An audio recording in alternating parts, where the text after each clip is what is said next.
Good morning.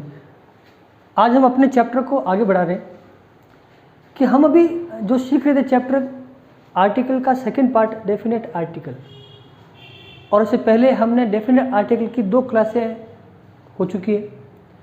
आज 3rd class है और हमारा जो रूल नंबर था 12 वहाँ तक हमने पढ़ा था। आज हम उसके आगे बढ़ रहे हैं।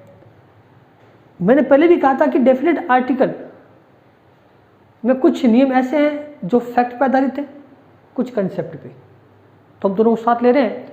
आज हम आगे बढ़ेंगे और जो बात करेंगे वो है कि कभी कभार किसी सेंटेंस में आते हैं न्यूमेरल एडजेक्टिव और एक होता है ऑर्डिनल एडजेक्टिव।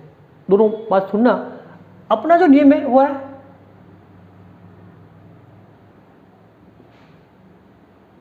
ऑर्डिनल एडजेक्टिव के पहले द लगाते हैं। न्यूमेरल और ऑर्डिनल कहते हैं कार्डिनल भी है। अब पहले समझ लें कि एक तो है कार्डिनल और दूसरा अपने पास है, अपना नाम है ऑर्डिनल। जो शब्द है कार्डिनल वो है मौलिक रूप 1 2 3 4 जो दिखाता है काउंटिंग को। 1 2 3 4 5 जो काउंटिंग चलती है या के न्यूमेरल एडजेक्टिव है दोनों ही। लेकिन यहां जो शब्द है ऑर्डिनल, ये जो शब्द है ऑर्डिनल वो दिखाता है ऑर्डर को। इसका मतलब है ऑर्डिनल, ऑर्डर शो करता है, ऑर्डर या पोजीशन कि वो किस पोजीशन पे है। इसमें क्या आता है, वो कक्षा में फर्स्ट आया है। इट मीन्स अगर कक्षा में जितने बच्चे हैं तो पहला स्थान उसका है, फिर सेकंड, थर्ड, फोर्थ, फिफ्थ, ये काउंट आगे चल जाती है। ये हमें संख्या को नहीं बल्कि वो चीज, वो नाउन किस पोजीशन पे है उसको इंडिकेट करता है। वहां आता है ऑर्डिनल। और जहां भी वाक्य में आएगा नंबर ऑर्डिनल उसके पहले भी अपन डेफिनेट आर्टिकल का यूज करते हैं। अब इसकी बात करें, अब कुछ एग्जांपल जैसे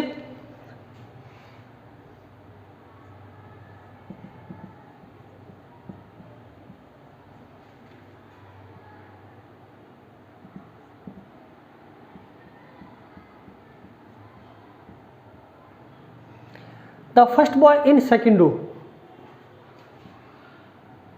is my best friend। हमने के लिए एग्जाम्पल। अब हमने यहां पर क्या किया है, 2 शब्द के लिए, एक तो है फर्स्ट और एक है सेकंड। केवल समझने के लिए मैंने पहले कहा था कि 1 2 3 एक गिनती है सामान्य जो संख्या को दिखाती है। यहां संख्या नहीं है बल्कि वो किस पोजीशन पे। जैसे एक कक्षा है और कक्षा में रो बनी हुई है, first row, second row, third रो।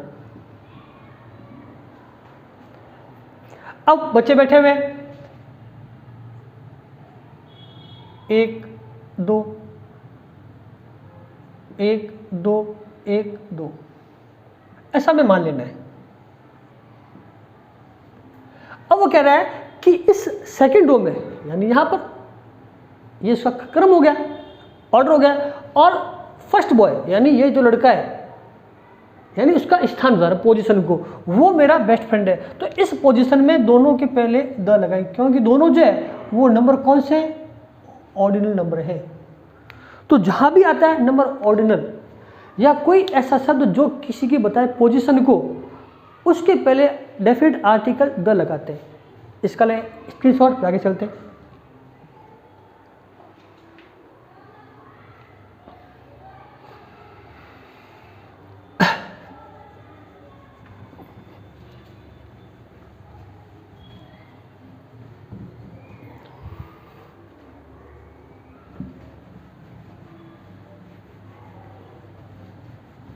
इसके अलावा जो नंबर है ऑर्डिनल, उसमें 2 शब्द और भी आते हैं जो दिखाते हैं पोजीशन को, वो है लास्ट और नेक्स्ट।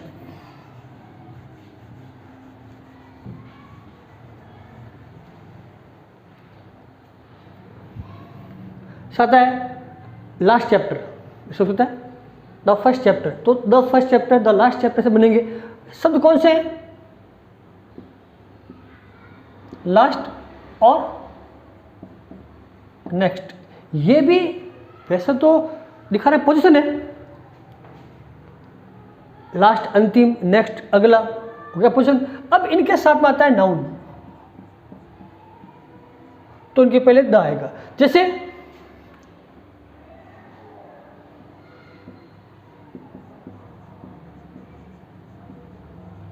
लास्ट चैप्टर, तो क्या जाएगा?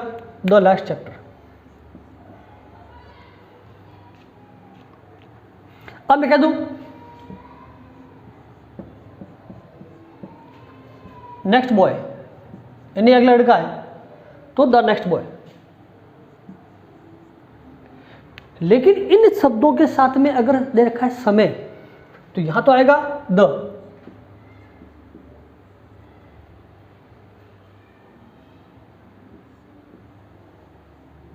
लेकिन समय है तो देखना क्या वो दिखाता है पोजीशन या नहीं। समझ जाए, आई विल मीट यू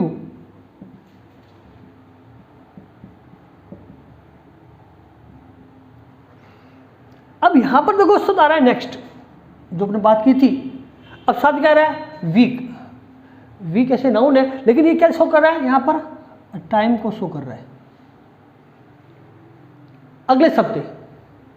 तो इस पोजीशन में आर्टिकल का प्रयोग नहीं होगा, यानी जीरो आर्टिकल आएगा। उसी प्रकार वो chapter last month, last year, सजाए।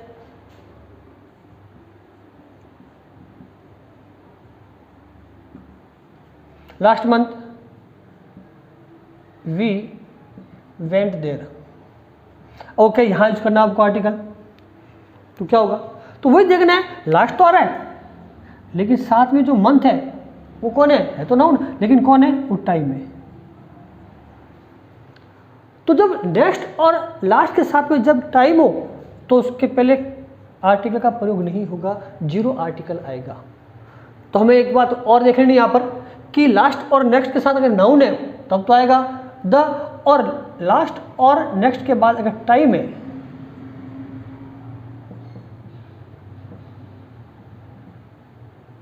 तो यहां पर आएगा जीरो आर्टिकल।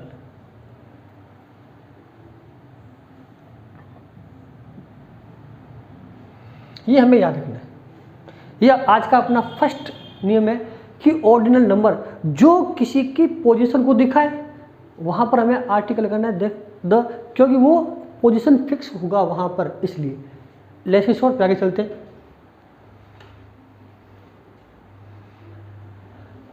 नंबर 14,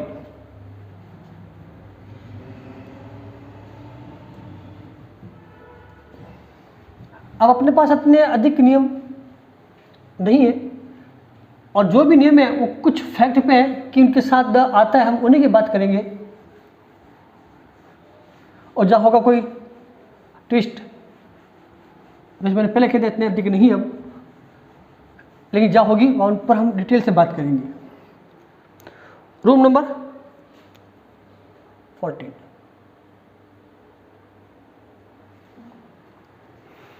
अब यहाँ पर हम ले रहे हैं शब्द म्यूजिकल इंस्ट्रूमेंट, वाद्य यंत्र, हारमोनियम, तबला, पियानो, गिटार या इन्वेटेड आर्टिकल।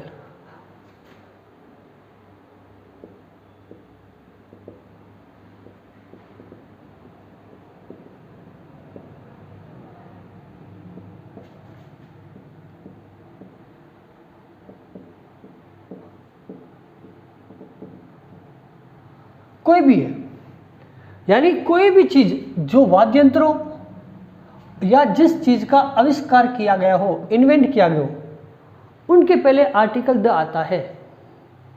जैसे ही प्लेज द पियानो। तो पियानो एक वाद्य यंत्र है, उसके पहले द आ जाएगा।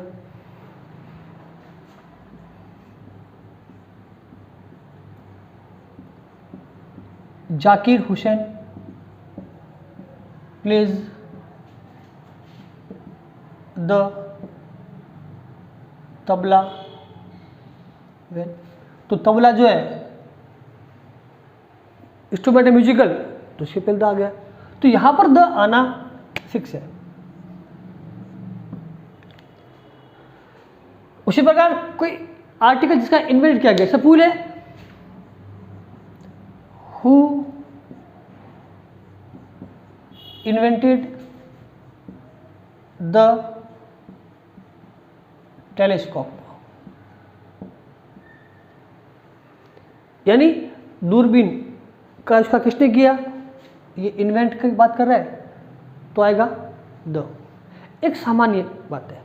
लेकिन अगर इन दोनों शब्दों को, इन दोनों प्रकार की चीजों का यूज किया जाए एज ए काउंटेबल नाउन, अब हमारे पास क्या है टेस्ट, यूज्ड एज काउंटेबल, किन का, इन दोनों का।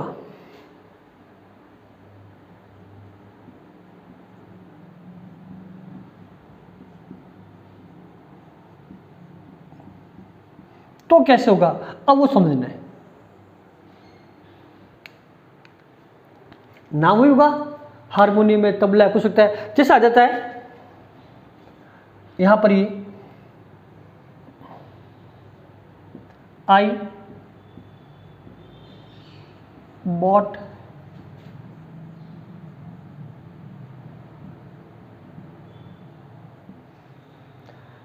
हारमोनियम, मैंने हारमोनियम खरीदा। अब एक्चुअली मैंने कहा म्यूजिकल इंस्ट्रूमेंट, इट मीन्स उससे रिलेटेड जो वर्क उसका हम जो बजा रहे हैं कर रहे हैं, वहाँ तो वो एज इंस्ट्रूमेंट है। यहाँ पर एक एज ए आर्टिकल है, सामान्य जो हम बाजार से खरीदते हैं, I bought a book just like this. तो वो चीज़ एज ए कॉमन हो गया, वो काउंटेबल नाउन का यूज कर रहे हैं। कितने हारमोनियम खरीदे, क्या बात हो गया, कितने हारमोनियम खरीदे। तो यहाँ पर जो संख्या शो कर रहा है, उस संख्या शो करने के लिए यहाँ पर आर्टिकल आएगा, इनडेफिनिट आर्टिकल। उस प्रकार वही है कि चीज़ आविष्कारित है, इन्वेंटेड किया गया है, तो भी वही होगा। होना चाहिए कि वहाँ पर देखना में ये है कि वो चीज़ वास्तव में सेंस में यूज हो रही है या नहीं हो रही है। इसका स्क्रीनशॉट एक वाक्य और लिखते फिर आगे बढ़ते हैं।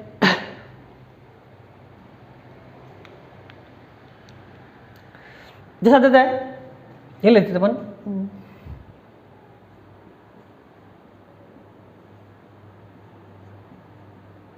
ही गैव मी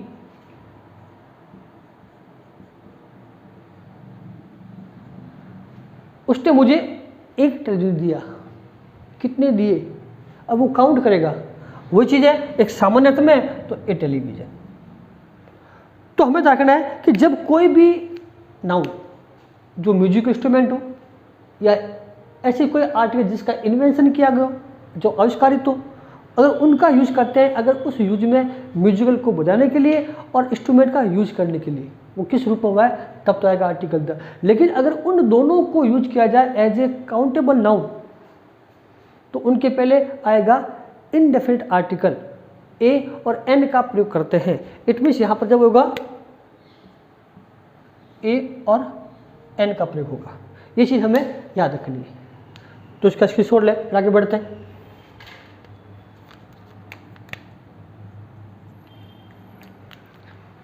number 15,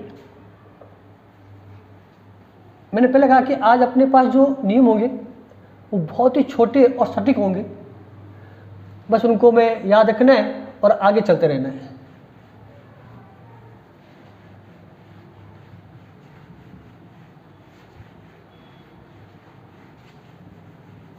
rule number 15,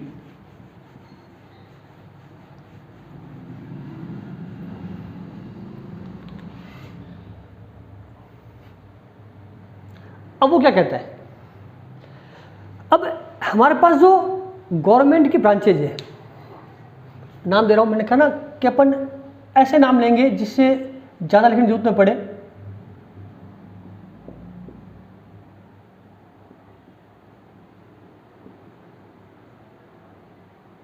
government branches, यानी सरकारी जो उपक्रम है जिसमें सरकार का योगदान है, तो उनके साथ भी द ही आना है। जैसे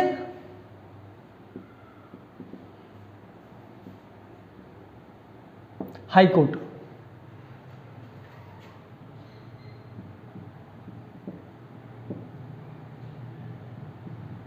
मिनिस्ट्री ऑफ इंडिया, और भी हो सकते हैं, जो भी हो, ठीक है ना, पुलिस डिपार्टमेंट आते ही है, लिखा वक्फेवार,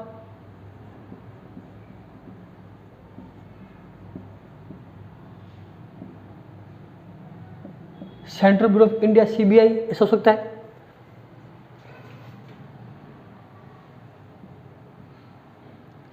नेवी फोर्स,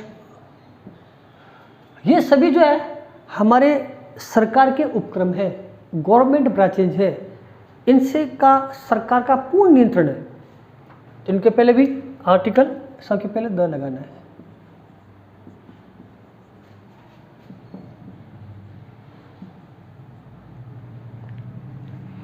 इसका स्क्रीनशॉट ले, फिर आगे चलते हैं रूल नंबर 16 पे।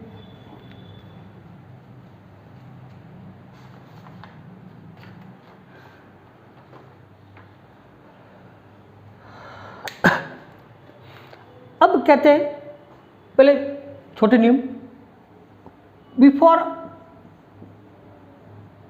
पोस्ट या कोई दिया गया टाइटल है, उसके पहले भी कोई भी डिपार्टमेंट है, उसका जो मुखिया होगा, हेड ऑफ डिपार्टमेंट, उसके पहले भी हमें आर्टिकल द लगाना है।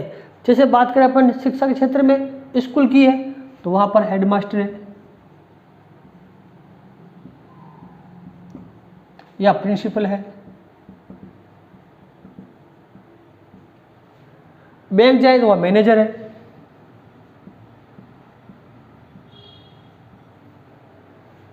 राष्ट्रपति एक ही भारत का, वो प्रेसिडेंट है। राज्य की बात करें तो गवर्नर है। चीफ मिनिस्टर या प्राइम मिनिस्टर,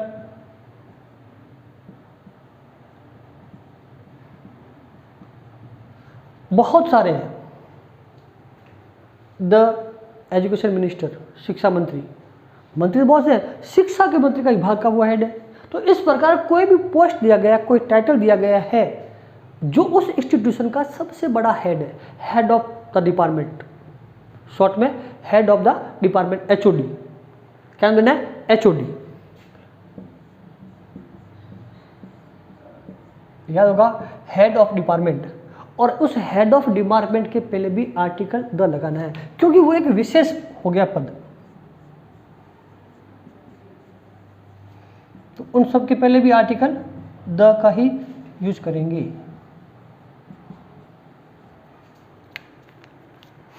तो इसका भी ले स्क्रीनशॉट।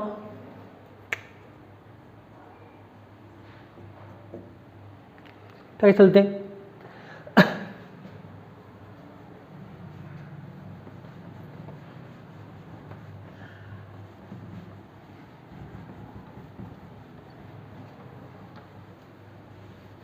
Room number 17। अब हम जो बात करने जा रहे हैं वो समझने की है कि अभी तक हमने जो किए थे आज नहीं, अभी वो सारे फैक्ट आधारित थे। अब थोड़ा समझना है, फिर आगे चलेंगे अपन।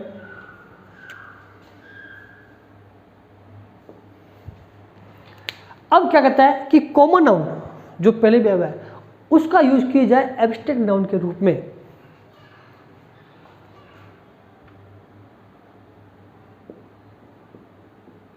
Before common noun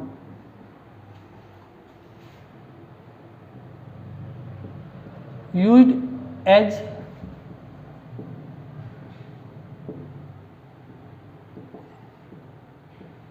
abstract noun. तो पहले हमें इन दो बातों पर बात करेंगे अपन, कॉमन नाउन और एब्स्ट्रैक्ट नाउन। शायद आपको याद होगा कि हमारा जो चैप्टर था, इसी चैप्टर में डेफिनेट आर्टिकल में, सॉरी इनडेफिनेट आर्टिकल में ए और एन का प्रयोग सीखा था। तो वहाँ एक नियम आया था कि proper noun as a common noun, कि कोई व्यक्ति विशेष का नाम यूज किया जाए कॉमन नाउन के रूप में तो होता है इंडेफिनिट आर्टिकल, लेकिन कॉमन नाउन को यूज करें एब्स्ट्रैक्ट नाउन में तो हो जाएगा डेफिनिट आर्टिकल। अब वो नियम कैसा था उस पर अपन बात करते हैं पहले। जैसे कहते हैं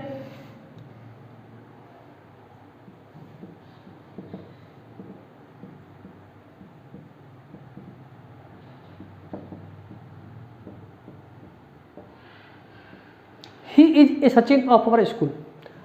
अब एक्चुअल में सचिन जो है वो क्रिकेट खिलाड़ी है, सबको मालूम है, लेकिन हमारे स्कूल में कोई लड़का है, हमने कहा कि वो लड़का मोहित कर दो, मोहित इज सचिन। और वो सचिन जो है इट मीन जैसे सचिन अच्छा खेलता है इस प्रकार हमारा मोहित भी अच्छा खेल रहा है, तो हो गया he is a Sachin of our school. यहाँ ये था कौन, प्रॉपर नाउन, लेकिन एक्चुअल में हम बात सचिन की नहीं कर रहे हैं, इससे किसी और को जोड़ रहे हैं, तो ये हो गया use as a common noun. जितने भी अच्छे खिलाड़ी उनसे बात कर रहे हैं हम। यहां पर जो बात है कि कॉमन नाउन तो होगा, जैसे सचिन कौन, एक player, father, mother, brother, sister हो सकते हैं, एक्टर, ये सभी कॉमन नाउन है। उसको यूज किया जाए एक एब्स्ट्रैक्ट नाउन, एक भाववाचक शब्द। क्या है, भाववाचक, जिसको हम केवल महसूस कर पाते हैं। अब मैं एक वाक्य लिख रहा हूं, उससे अपन समझने की कोशिश करेंगे।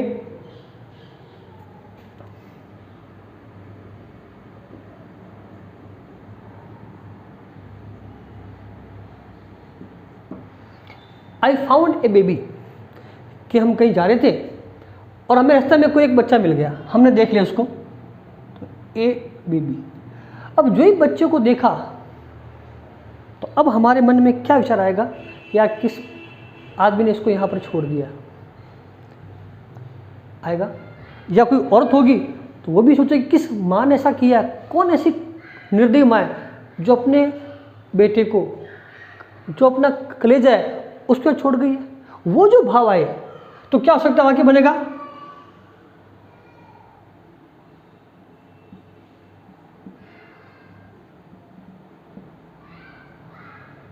Father in me.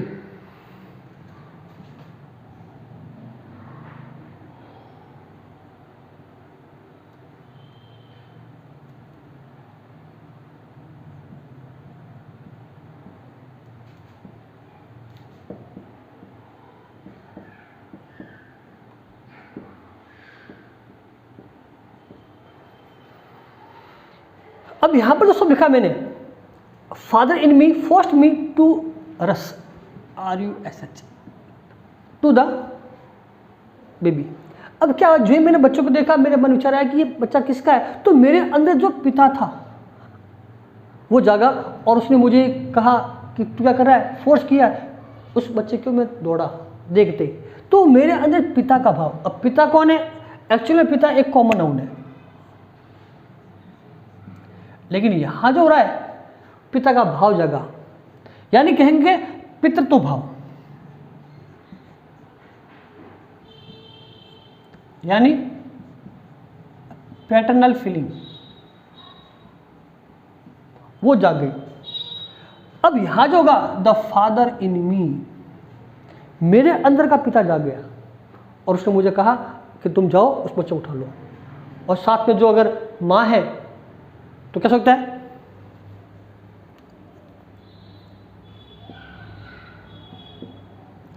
Mother in my wife cried. और मेरी जो पत्नी थी वो तो रोई या रोने लगी, तो क्या होगा, the mother in my wife. Actual में मेरी पत्नी के अंदर जो मातृत्व का भाव था उसने उसको रुला दिया। अब यहाँ पर जो मदर है वो एज ए कॉमन नाउन है, लेकिन यहाँ यूज कर रहे हैं एज ए एब्स्ट्रैक्ट नाउन, तो उसके पहले भी आर्टिकल द आ जाएगा। जो पहले था वो था प्रॉपर नाउन को यूज किया हमने कॉमन नाउन में, अभी जो यूज कर रहे हैं वो हो रहा है कॉमन नाउन को एब्स्ट्रैक्ट नाउन में। ये दोनों बात समझनी है। प्रॉपर नाउन में किसी एक व्यक्ति विशेष का नाम होगा और हम उसे यूज करेंगे उस सेंस में कि वो क्या कर रहा है। सचिन है तो खेलने का काम कर रहा है, अमिताभ है तो बोलने का काम कर रहा है, ऐसा हो सकता है। लेकिन यहाँ पर जो है वो जो बात करेगा एक कॉमन नाउन की। अब सचिन एक क्रिकेटर है, हो सकता है कि जब उसने खेलते हुए देखा सचिन को तो उसके अंदर का क्रिकेटर जाग गया, मतलब उसके भाव पैदा हो गए, मैं भी खेलूँ। यहाँ भी कोई पिता का भाव है, माँ का भाव है, जाग गया। ये चीज़ हम कई बार यूज करते हैं। अदरवाइज मदर फादर के पहले आर्टिकल नहीं लगाते, द फादर द मदर नहीं होगा।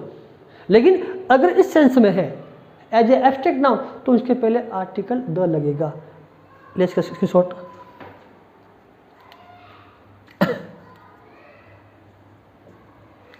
फिर आगे चलते हैं।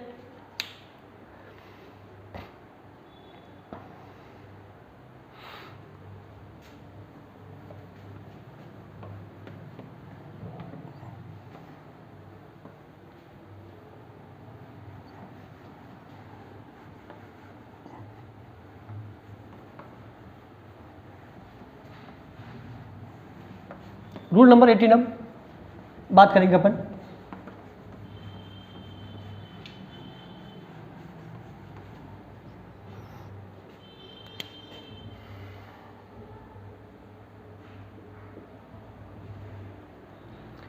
अब जो बात कर रहे हैं वो है बिफोर प्री मेंशन नाउन।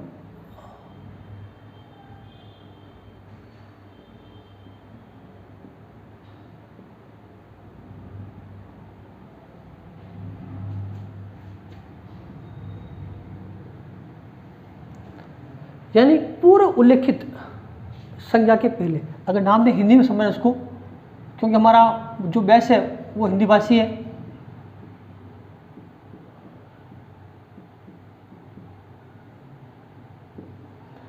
यानी ऐसा कोई भी नाउन जिसका एक बार यूज हो गया है, जब दोबारा उसी काम में यूज करेंगे वो होगा प्री मेंशन, उसके पहले आर्टिकल द आएगा। इसके लिए सबसे बेहतरीन उदाहरण और सबसे इजी उदाहरण जो हम आज तक लिखते आए हैं, लेकिन हमने तो कभी समझा ही नहीं, सोचा ही नहीं, केवल उसको रट्टा मार दिया था। कैसा था अभी आज समझना और गौर करना। हमने लिखी थी स्टोरी बहुत बार, once there was a dog, a dog. फिर आगे लिखा the dog was very hungry. याद होगा आपको भी, बचपन की बातें याद रहती भी है, बार बार रट्टा मारना, once there was a dog, once there was a dog, the dog was very hungry. अब हमने क्या किया देखना, अब फर्स्ट बार जब डॉग आया तो लगाया हमने ए, वही नहीं आधार पर डी का उच्चारण देखा जो कि हिंदी का था कॉन्सोनेंट, तो ए लगा दिया। लेकिन यही जब डॉग वापस आया तो हमने क्या किया, द कर दिया। अब बात यहाँ आती, द क्यों किया, क्योंकि हम जो बात कर रहे हैं इसी डॉग की बात कर रहे हैं जो आगे चला है। एक बार आया, दूसरी बार, इट मीन अपन कह सकते हैं अपने शॉर्ट याद रखने के लिए कि कोई भी नाउन अगर एक बार के बाद दोबारा आए, तिबारा चौबारा, जितनी बार भी आ गया रिपीट होगा, उन सबके पहले आर्टिकल फिर द आना है। The dog was very hungry, फिर it went here and there, the dog saw a reflection in water, तो द डॉग। जब उस डॉग की बात आएगी अपने पास द होगा, ये होगा प्री मेंशन नाउन कहलाता है। इसके पहले भी आर्टिकल द लगाएंगे। एक और देखें, क्या चलते हैं, जैसे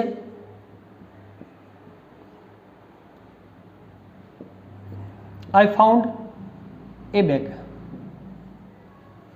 अर्ग में देयर वर 5 लाख रुपीज।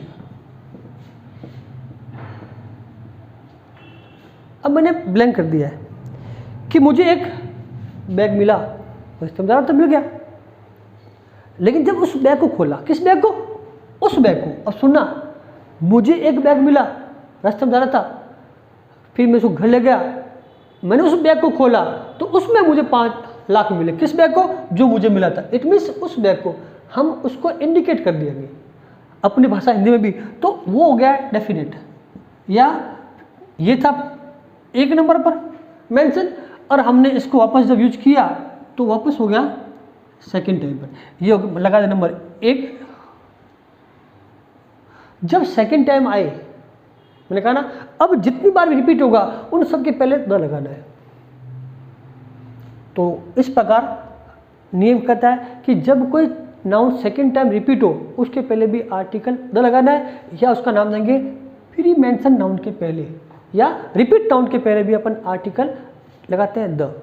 इसका ले स्क्रीनशॉट आगे चलते हैं अपन।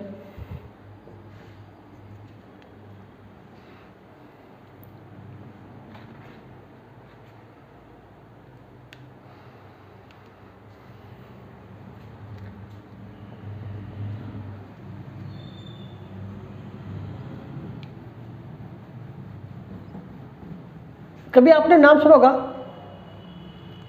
अपनी इंग्लिश के अंदर ही, एपोजिशन।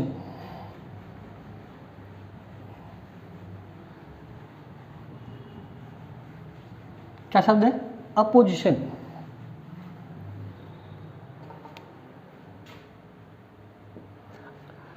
अब अपोजिशन है क्या?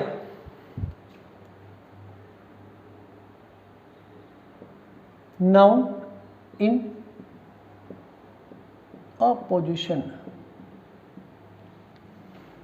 शब्द है अपोजिशन, यानी साइड बाय साइड। इसको पहले सुन लेते अपन, साइड बाय साइड, यानी किसी दो चीज को एक साथ रखते ना, समझाने के लिए। Jaipur the capital of Rajasthan, capital कह दो राजस्थान की, जयपुर को दो, बात एक ही है। उस प्रकार यहां पर भी साइड बाय साइड जब कोई नाउन आए और वो जो नाउन हो वो कॉमन नाउन हो, ये भी ध्यान है। कैपिटल, पोएट, एक्टर हो सकता है। अब कैसा वाक्य बनता है? जैसा आ जाए Tagore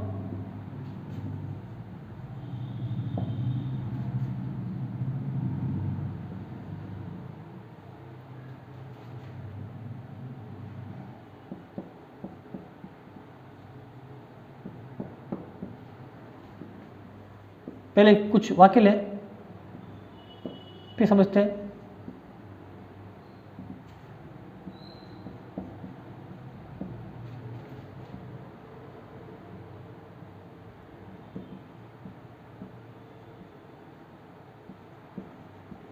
is a great personality. वाक्य बहुत से, लता द सिंगर। अब कहता है टैगोर पोएट, अमिताभ एक्टर। अब यहां देखना है ये जो शब्द है टैगोर, ये है प्रॉपर नाउन। यहां पर अमिताभ भी एक प्रॉपर नाउन जो किसी व्यक्ति विशेष का नाम होगा। अब ये अमिताभ क्या है? एक एक्टर है, ये कॉमन नाउन है। पोएट क्या है? ये कॉमन नाउन है। यानी ऐसा नहीं है कि एक्टर अमिताभ एक ही है, बहुत सारे हैं। ऐसा नहीं है कि पोएट एक ही टैगोर, ऐसा भी नहीं। बहुत से कवि हैं, बहुत से एक्टर हैं। लेकिन कह रहा है यहां जो बात की जा रही है कि प्रॉपर नाउन और कॉमन नाउन। अब इनके बाद जो कॉमा आ रहा है, एपोजिशन। अब इसकी पहचान क्या है? टैगोर कौन सा? जो कवि, क्योंकि ये तो कवि भी थे, ये पेंटर भी थे, ये ऑरेटर भी थे, बहुत से थे। The poet, the actor. तो ये जो शब्द है द पोएट, द एक्टर, इनके पहले भी द लगेगा, ना कि ए। ऐसा नहीं होगा टैगोर ए पोएट, अमिताभ एन एक्टर, ऐसा नहीं होगा। एन एक्टर और ए पोएट नहीं होगा। अगर ऐसा करते तो वो होगा अनिश्चित। लेकिन हमारे पास तो निश्चित है। हम जो पोएट की बात करें, किस पोएट की? वो टैगोर की। एक्टर किसकी? अमिताभ की। मैंने कहा ना कि जब चीज निश्चित हो जाए, एक्टर बहुत से, लेकिन यहां बात अमिताभ कर रहे हैं कि वो ग्रेट पर्सनैलिटी, सॉरी ग्रेट करें। कई बार जब लिखते हैं तो लिखने में जो पेन ऑफ स्लिप कह सकते हैं, गलत हो सकती है, उसको इग्नोर कर दें आप। तो वो चीज़ यहाँ देखना है कि जब पोएट बहुत से थे, उससे से बात की हमने टैगोर की, एक्टर बहुत से थे, बात की अमिताभ की, वो डेफिनेट हो गया है। इसलिए नाउन इन एप्रोसिएशन में नहीं दिया है। या हमें याद रखने के लिए क्या रखना है शब्द में कि पहले प्रॉपर नाउन, फिर या खोमा भी हो और खालिस्तान, प्लस कॉमन नाउन, फिर कॉमा, ये रखना है। तो इन दोनों के बीच में आर्टिकल द ही आना है।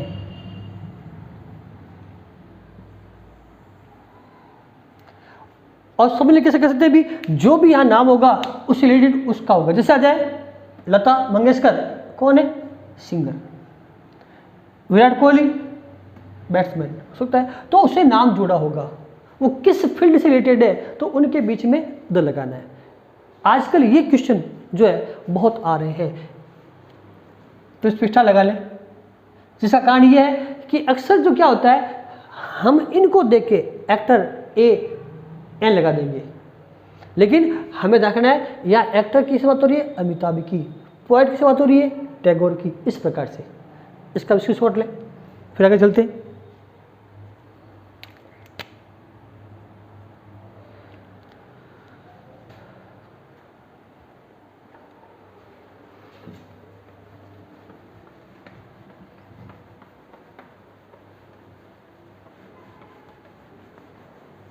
इसी प्रकार की नींव और भी है जो हम बात कर रहे हैं अब, कि प्रॉपर नाउन आ जाए और उसके बाद एडजेक्टिव आए। तो कभी था प्रॉपर नाउन के बाद वापस वो कॉमन नाउन, अब आएगा एडजेक्टिव।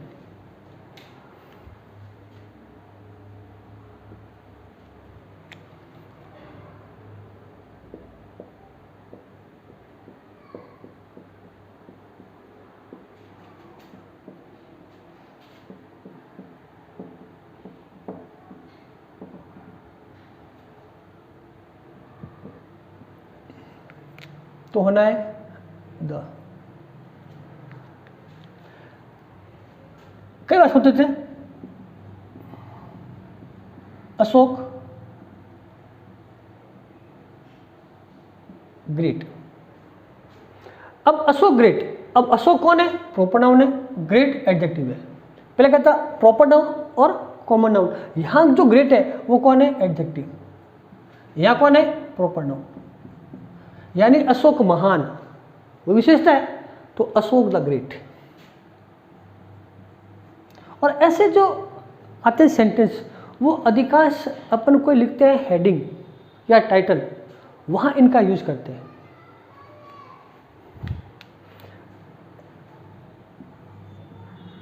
चैप्टर पढ़ा होगा आपने 8th क्लास के अंदर, जो बच्चे थे, संगीता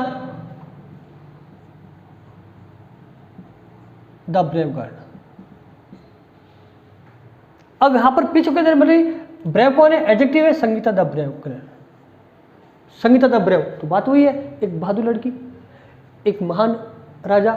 इसको लिखने की भी जरूरत नहीं थी, अर्थ निकलता। जैसे यहाँ लिखा हुआ किंग, लिखा हुआ नहीं है, अंडरस्टूड है, लेकिन हम लिख दिया तो भी गलत नहीं।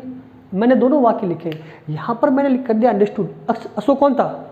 राजा था, लिखा ही नहीं मैंने। यहाँ संगीता कोई लड़की है या लेडी का देता, कोई फर्क पड़ता, होता कोई नाउन द ब्रेव। तो अगर प्रॉपर नाउन के बाद में अगर कोई एडजेक्टिव हो तो उसके पहले भी द लगाते हैं। मैंने पहले कहा कि आज हमारे अधिकांश नियम जो है ज़्यादा डीप वाले नहीं है, केवल कुछ सिचुएशन है, कुछ स्ट्रक्चर है, वो हमें याद रखना है और उन स्ट्रक्चर में हमें इनका यूज़ करना है, वो बात हमें याद रखनी है। और मैं रोज़ कहता हूँ कि हम कोई भी चीज़ को अगर हासिल करना है तो सबसे बड़ी जो महत्वपूर्ण चीज़ है वो आपका है पैसेंस, वो आपका धैर्य। वो ये होगा कि हम जब भी कोई चीज़ को पढ़ें, चाहे किताब से पढ़ें या ऑनलाइन वीडियो देख रहे हैं, उसको गहराई से पढ़ें, हर एक पॉइंट को गौर से पढ़ें, स्टेप बाय स्टेप आगे बढ़े, समझें। जहाँ भी आपको डाउट लगे तो कमेंट बॉक्स में जाके उसको लिख दें, उसको देखें, फिर समझें। जब कमेंट बॉक्स में कोई चीज़ आएगी हम उसका क्लियरिफिकेशन और करेंगे। वीडियो को पूरा देखना जरूरी है लेंथ से। और मैंने पहले कहा था कि ऑनलाइन क्लास जो आती है यूट्यूब चैनल पर, सबसे बड़ी सुविधा है कि हमें कोई चीज़ समझ नहीं आ रही है तो उसको बार बार रिपीट कर सकते हैं। अगर फिजिकल क्लास है हम जाते हैं तो टीचर ने अगर एक बार बता दिया है तो वो वही समझना पड़ेगा, लेकिन इसमें हम उसको रिपीट करके बार बार दे सकते हैं। तो इसका भी स्क्रीनशॉट लें, फिर आगे बढ़े और वीडियो को पूरा देखें।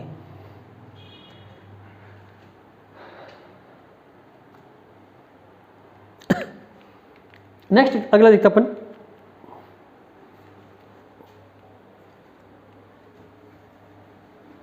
इक्कीस पे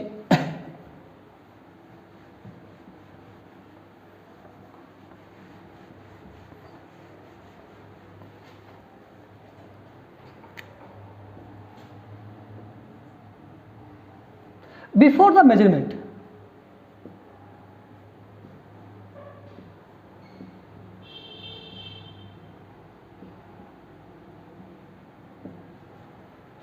नाम दिया मैंने मेजरमेंट, मापने की इकाई या परिमाण।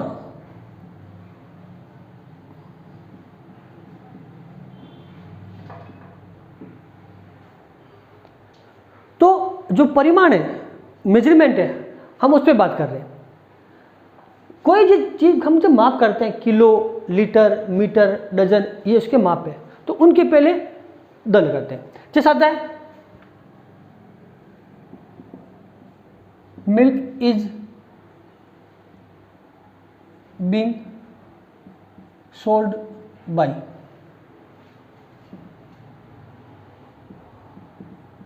किलो, लीटर हो सकता है। जैसे अपन घी लाते हैं वो किलो के भाव से आता है और लीटर से भी आता है, हो सकता है। तो यहाँ जो शब्द है किलो, लीटर, ये मापने के इकाई है, यूनिट है, यूनिट ऑफ मेजरिंग। तो इनके पहले द आएगा।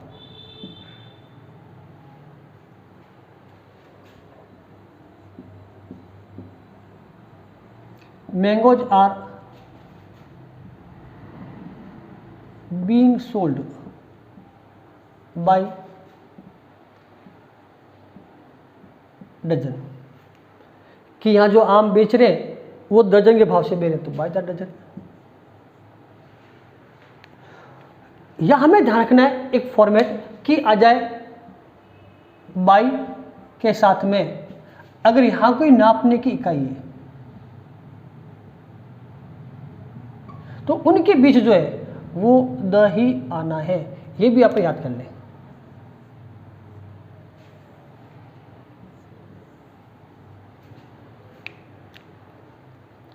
लेकिन हमने पहले पढ़ा था इंडेफिनिट आर्टिकल, वहां पर क्या आगे था समझना एक बार, इसे लेते हैं। मिल्क इज बीइंग सोल्ड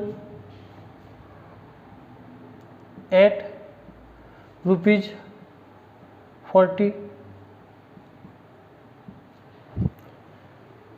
शायद आपको याद होगा हमने कुछ ऐसे वाक्य भी सीखे थे। अब यहां पर भी क्या रहा है, लीटर, जो कि एक मेजरमेंट है, यहां भी आया लीटर। अब देखना है कि इसमें भाव क्या आ रहा है। वही कह रहा है दूध लीटर 40 रुपए बेच रहे हैं। अब क्या हुआ कि मिल्क 40 रुपए लीटर बेच रहे हैं, यानी प्रति लीटर। यहां पर जो भाव है वो पर का है, एवरी लीटर, जितने लीटर लोगे उसके 40 देने पड़ेंगे। यहां पर आएगा आपके ए लीटर। हमने पहले भी इसमें लिखा है, पढ़ा था, वहां देखना, क्योंकि यहां जो है वो लिखा है लीटर आ रहा है मेजरमेंट, इसके पहले बाई नहीं आ रहा है, इसलिए भी। और यहां जो एट शब्द है वहां लिखा था एट के साथ में ए और एन। अब यहां पर देखो रुपए भी आ रहे हैं और यहां पर मेजरमेंट आ रहा है। ये दोनों चीजें, दोनों जो शब्द दियो रुपीज और मेजरमेंट, तो आएगा ए और एन इंडेफिनिट। लेकिन केवल और केवल आ रहा है मेजरमेंट और साथ में बाई हो तो वहां पर आपका आएगा आर्टिकल डेफिनेट, द का प्रयोग होगा। आज हमारे हो गए नियम 20 हो गए, 21 हो गए। अब हम इसके अलावा कुछ और नियम भी हैं, हम कोशिश करेंगे कि अगली क्लास में जो अपना डेफिनेट आर्टिकल है द, उसको पूरा कर दे। जैसे मैंने कहा है नियमों की भरमार है, बहुत नियम है द के, लेकिन हमने इंपॉर्टेंट नियमों को कलेक्ट किया है जिससे क्वेश्चन आते हैं और आने की अधिक संभावना और हमारे जीवन में अधिक यूज आ रहे हैं, तो हम उन्हीं पर बात करेंगे। तो आज की क्लास इतनी। थैंक यू, धन्यवाद।